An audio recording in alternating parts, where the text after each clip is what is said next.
Hi, welcome to my review for Batman Forever, and if it seems overly bright here, well, I'm just trying to capture the feel of the movie I am reviewing.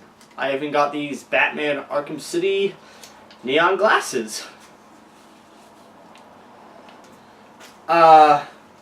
So I'm going to be reviewing Batman Forever, which stars Val Kilmer as Batman and Bruce Wayne, Tommy Lee Jones as Two-Face, Jim Carrey as the Riddler, Chris O'Donnell as Robin / Dick Grayson, Michael Gough as Alfred the Butler, and finally got it! Nicole Kidman as Dr.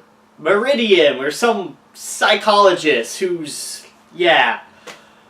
So, the plot of Batman Forever, if you can call it a plot, is that Two-Face wants to kill Batman. Two-Face used to be District Attorney Harvey Dent, but a crime boss named Salvador Maroni, sprayed acid on half his face during, some sort of trial, and then he became a supervillain. It's like, oh, it's all Batman's fault, I want to kill him! And so, for some reason, he ends up, after being chased by Batman in the opening scene of the movie, which is super confusing, by the way, he's trying to blow up a bank for some reason, or steal from a bank. I don't really know, but Batman chases him for some reason, and we get to see that's where he meets with Dr. Meridian, and there's this really awkward and uncomfortable conversation because, yeah, it's Joel Schumacher style all the way. But then we cut to the Riddler becoming the Riddler. He's Edward Nygma, who's this guy that originally works at Wayne Tech or something, and he hates Bruce Wayne. I don't know why. He gets supposedly fired, but he comes up with this weird brainwave mechanism that can, stuck people's thoughts and, turn them into zombies. Ends up going crazy and becoming the Riddler after spending an inordinate amount of time trying to figure out what he wants to call himself. I mean, it's like something out of a sitcom. He's like, ooh, do I want to be this guy? This guy? He's just sitting on his computer. It's like, come on, man. Just turn into the Riddler already. Anyway, Harvey Dent, Two-Face, goes to a circus, and Bruce Wayne's also at the circus, and he demands that anybody that's there, who may or may not be Batman, step up, and Val Kilmer, Bruce Wayne literally gets up and shouts because everyone is shouting, "I'm Batman!" And for some reason, Dr. Meridian doesn't seem to hear him, which is confusing because he literally just shouted. It's like, look, I understand it's loud, but you're sitting right next to the guy. Anyway, you know what happens. Dick Grayson's parents and brother get killed. Dick Grayson is this angsty teenager who gets taken in by the Waynes and doesn't want to be there, but then when he sees that Bruce Wayne has a bunch of motorcycles for some reason, he's like, oh, awesome, man, I totally want to be here. And so Bruce Wayne's like, yeah, come in, son. Anyway, over the rest of the movie, we basically see Dick Grayson finding out that Bruce Wayne is in fact Batman, him trying to earn Bruce Wayne's trust and let him be his partner in crime, or his partner in fighting crime, I should say. And, Bruce Wayne trying to, convince Dick Grayson that getting revenge on Two-Face is not the way to go.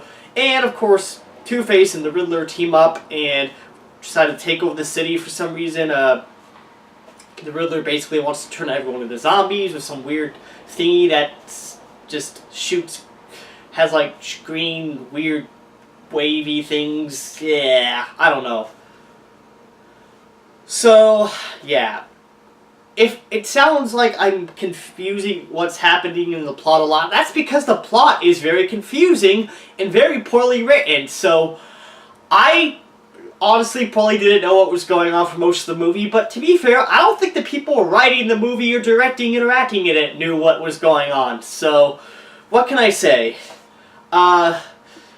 Visually speaking, it's a very weird. Gone was, unfortunately, the gothic sort of 1940s look from the Tim Burton Batman films was totally taken away in favor of a weird mid-90s overly neon fest. Like, there was so much neon in this movie, it out-neons neon. Like, I swear, my eyes were literally, like, blasted by, like, overly, like, colorfulness. It's like, it was like Ghostbusters, but, like, times it was like the ending of Ghostbusters 2, but, like, times a gazillion quadrillion. Like, this really was the dark age for the superhero comic book action movies. And everybody says the 90s were innocent. Yeah, so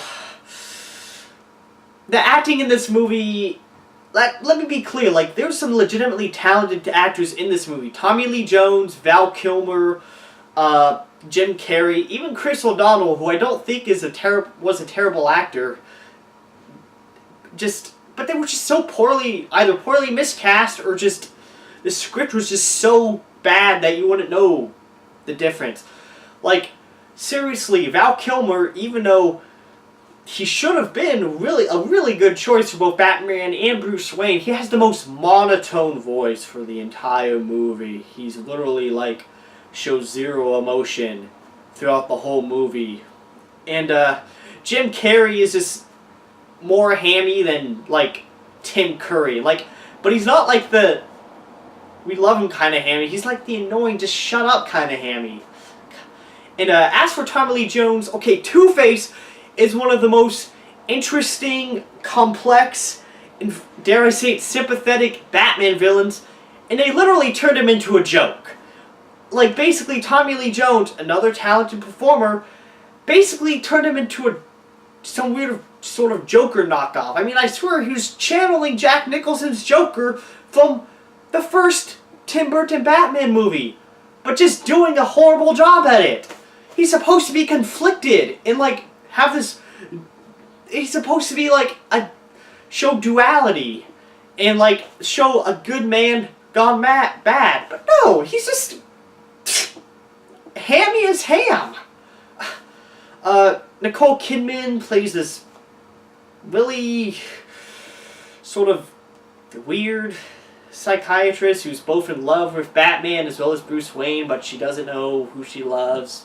To be fair, there's some redeeming factors to some of the performances. Michael Gough is, of course, good as Alfred as always. He was always an excellent choice for Alfred. And Chris O'Donnell, even though all of his delivery was pretty bad, early on in the scene when he actually witnesses his family's death, you actually do see a little bit of, like, genuine emotion. But it's like the only genuine emotion for the whole movie. So, what else can I really say about this movie? The score, unfortunately, they got rid of Danny Elfman, who provided just this really timeless classic Batman theme, and replaced it with just this generic superhero music. The pacing is just so poorly done that, like, characters come in and out of nowhere and then drop out and then come back in with little to no explanation. I feel like had this movie had a good director and, like, a better script, actually, you know, had actors who cared, or people that really cared about actually making a good movie rather than just a visual, like, eye cancer fest. That's all I can really think to call it. Like, it could have turned out differently, but I swear, like, just the colors themselves, by the end, I was just waiting for the movie to be done so that my eyes wouldn't be blinded by the neonness. Yeah, overall, it has, like, literally, like, a teensy bit of goodness to an overall crap bag. Like, this movie just sucks. So I'm gonna give this movie a single smiley face and a single angry face out of 5 smiley faces. And the reason I'm doing that is because Two-Face gotta have duality. But no, this movie stinks, and the only reason you should ever watch this movie is if you're doing a Batman marathon and you're with friends and you've had a couple of drinks. So that is my review for Batman Forever, and if you thought this one was bad, just wait till you see what I got next. Luckily, I will not be taking that road alone. There's no way I am watching Batman and Robin on my own. Anyway, thank you for watching my latest Bat review, and until next time, goodbye, and, Bat pun, holy whatever, Batman, holy bad movie, Batman? There you go. Bye.